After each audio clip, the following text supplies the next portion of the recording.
everybody. On this episode of Bread, we're going to talk about depression. What's the point? Yeah, you're right. I mean, we're all going to die. All right, yeah. There's no point. I mean, everybody's dying and there's a lot of death. A lot of... It's not like anybody's watching anyways. No, they don't even care. So what's the point of me going through all the trouble? There's no reason this bread is even dried out. If we had a really good piece of bread, it might help. Thanks for watching. Bye. I think we should put that one up. It's Bread, a comedy hour. So that was a brief illustration Of what we go through every day. of what depression... Quite a bit more than that. Yeah, that's just sort of a glossing over of it. It's a lighthearted look at depression, isn't it? When I mentioned the dried bread, I was being funny there. But when I'm really depressed, there's no room for fun. The word fun doesn't exist. No. There's no point for fun. No. In fact, we got a verse here. Galatians 5:19. Now the works of the flesh are evident. And one of them here is outbursts of wrath. I experienced that quite a bit during the episodes of depression. How about you? What do you experience when you're...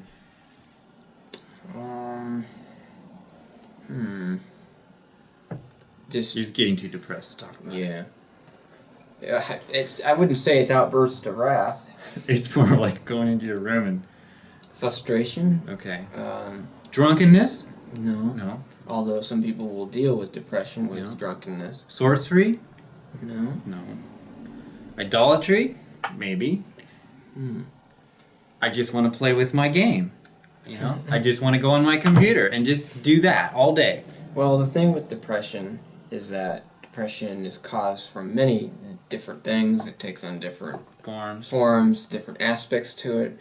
Yeah. And so you cannot, I mean, it doesn't always have a reason. There doesn't always have to be a reason like, I'm depressed because X. I can't, X, There Y, whatever. Usually is a reason, though. For me, it's food.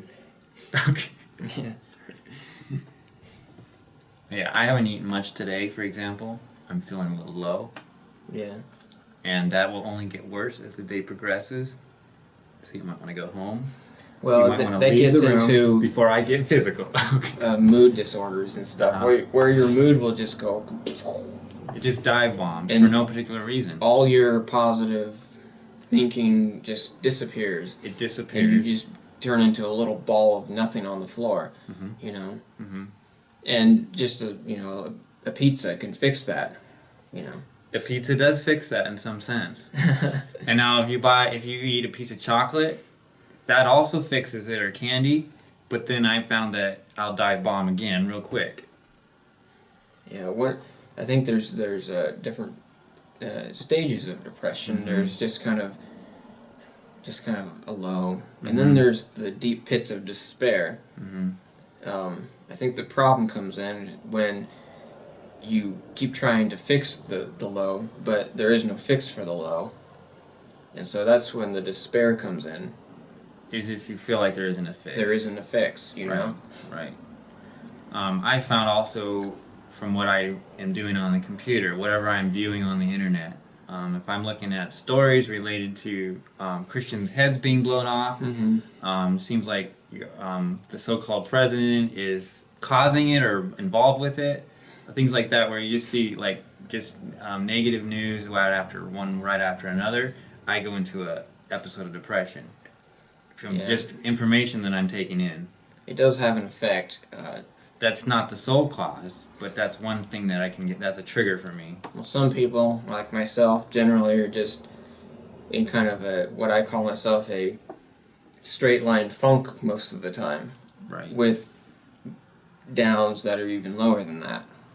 And you kind of, to maintain the regular funk, and not go down to the pits of despair, you kind of have to have this survival technique where, at least for me, you kind of shut off everything. Because if I turn back on these things, like say I have a strong desire for this or that in my life, but I have no way of achieving it, and then I go to despair. So you kind of have to go to a point where you just shut it off, so that I can at least stay in this kind of thing. Right. You're basically It's- isolating yourself. Yeah, To keep, it's to protection. protect. Yeah, so that you don't go into despair, because Right. despair is dangerous. Now we know the Bible talks about us renewing our minds and getting into the Word, but how do you do that when you're in that place of despair? That's what we're discussing today Well, on this episode of Bread. yeah. I mean, for myself, oftentimes, or most of the time, I don't. I don't. I just sit there in Tend despair. to just go into that state of stay Kind there. of let it run its course and just stay there. Yeah. Yeah. Personally speaking, I don't go to the Bible. I don't go to that. I don't want to read anything, and it's nothing necessarily against the Bible or against what the Lord's saying to me. It's because of that despair keeps you captive, pretty much. Yeah, it probably really is a fleshly thing, because you seriously don't desire to read the Word of God at all, Okay. or really anything else. So it probably is. I mean, obviously, it's part of the depression comes from the brain itself.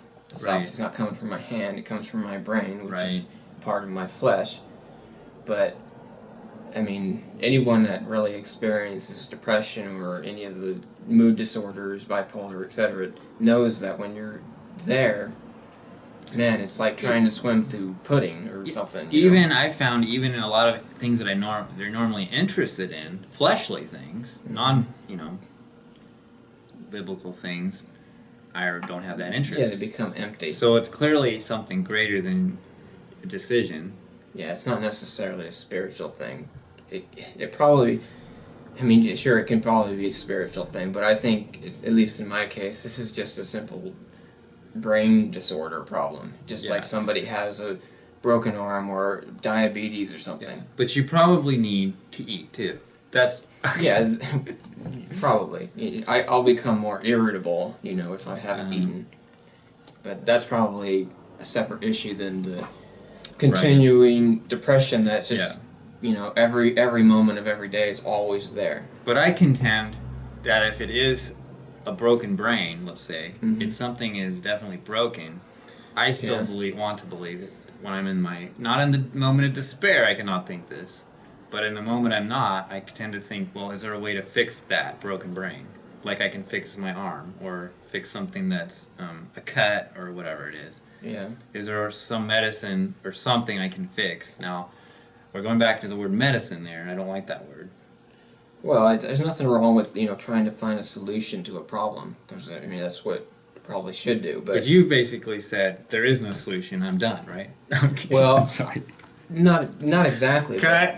But to some degree, I've come to the conclusion, at least for me, that the solution, at least at this point in time, does not come from pharmaceuticals or medications. Yeah. Because I've tried, I haven't said all, because there's always new ones, but I've tried many of them for bipolar, anxiety disorder, SSRIs, etc., lithium for bipolar, and all those other ones.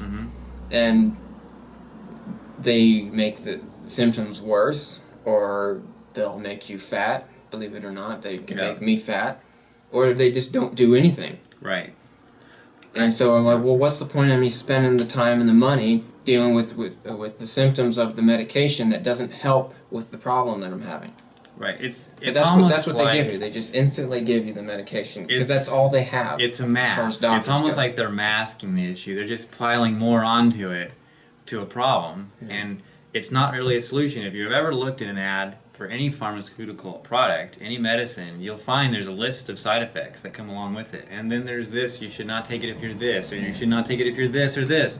So it's not a solution. No. It may mask the symptoms, Yeah. but that's tend to where I go is we're looking for. You're looking for an actual cure. Let's get to the bottom of the issue. Let's actually cure this issue. Right.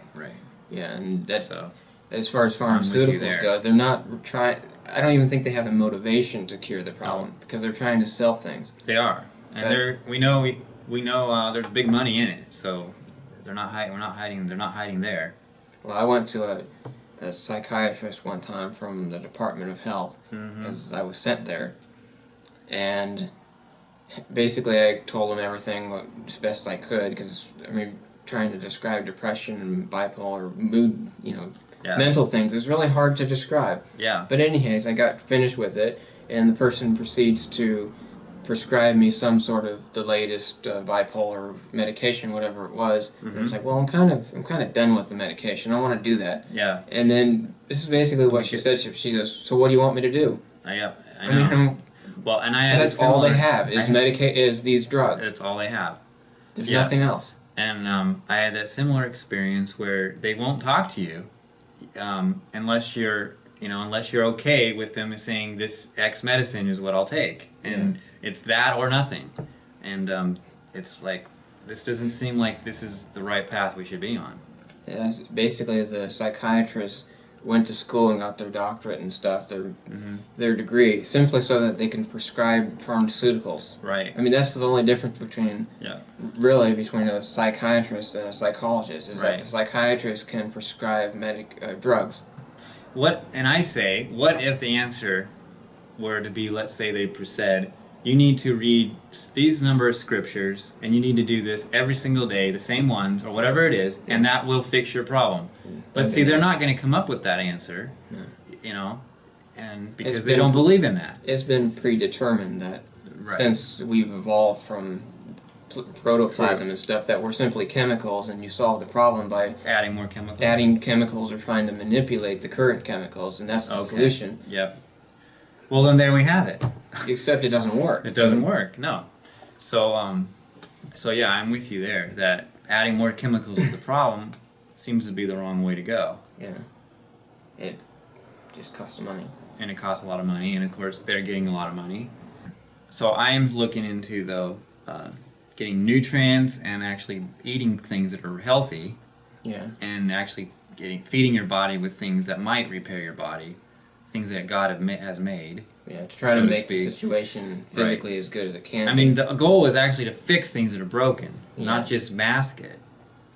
Well, I mean, I think one of the issues that we're dealing with is that due to the corruption that's here on earth because of the fall, I believe not only do we have corruption, say, in our flesh where, you have people with blindness or whatever physical deformity, we also have corruption in our actual brains, genetically speaking, where there's things that aren't actually formed correctly, how God intended them to be. Yeah, the information is being lost and whatnot. Yeah, information in the genetic code is lost, which causes malfunctions and so forth in the brain and other physical locations. But it seems that people are quick to accept that concept when it comes to other physical things, but not so quick in the brain. Because it can't be seen. You see symptoms and you see after things, but you don't see the thing itself. So I would say that as far as brain disorders and other physical problems, it's only going to increase. It's going to get worse and worse because the genetic code isn't getting any better. Right. We're losing information. New information is not being added. So, but in the short term, people that have have these issues, we have to figure out how to live with them, every day. And then adding to that, if you have generations that are taking these drugs that are actually messing things up, let's say, as a byproduct or as a side effect, and then they're passing that down to their kids, now they're going to have genetics that are messed up because of the drugs from their family, their previous family, parents. Certain things can cause mutations. And we could talk about this kind of stuff for a long time because there's a lot to say about it, but we'll just stop it there for now. Yeah, so thank you for watching us on this episode of Bread. Stay tuned for another episode when we talk about something else. Thanks a lot.